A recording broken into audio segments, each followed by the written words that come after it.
Hi, everyone. I'm Elizabeth Tannen, and I'm the congregational organizer for St. Paul with Beacon. That means I engage and support leaders in the East Metro to build their leadership so that together we can build the power we need to make long-term systemic change. As you may have noticed, there's a lot going on around the collaborative, and it might at times seem overwhelming or like there are all these things happening that are disconnected from each other. So I wanted to talk to you about how they all fit together. So here's the thing. It would be awesome if the government just agreed with us that all people should have a home and made sure that happened. But we're not there yet. We're working on the kind of bold systemic change that will get us closer to that goal with Bring It Home Minnesota, which would provide stability to hundreds of thousands of families and individuals across the state who pay more than they can afford for rent.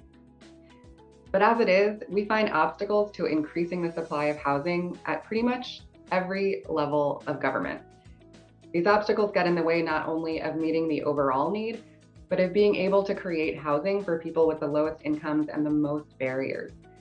And we know that due to the history and presence of systemic racism, that group is disproportionately Black, Indigenous, and people of color. As people of faith, we see it as our obligation to help remove these obstacles and to hold officials at all levels of government accountable to making sure that when public money does go to housing, it goes towards the communities that need it the most. And that's really what we're doing across the collaborative. So at the Met Council, that looks like demanding a fix to the way rental vouchers for low-income people are awarded, so projects like Prairie Point and Shakopee can stay viable. In Hennepin County, it looks like insisting that officials make decisions aligned with their stated values by prioritizing deeply affordable homes. In Minneapolis, it looks like challenging officials to make a smoother path for deeply affordable developments that serve households most at risk of becoming homeless. In the East Metro, it looks like leaders researching opportunities to expand and sustain resources for housing and ensuring that public funding prioritizes households for whom options are the most scarce.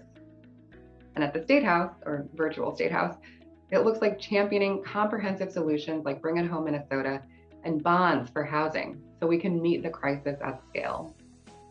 All these campaigns are tied together by the need for government to invest more in housing overall, and so long as that investment remains inadequate, to really prioritize public funds for those who need homes the most. So wherever you're plugging in, whatever campaign you're supporting, and however you're showing up, know that your voice matters. All of our voices matter, and we need everyone to continue showing up together. Find ways you can get involved today at beaconinterfaith.org.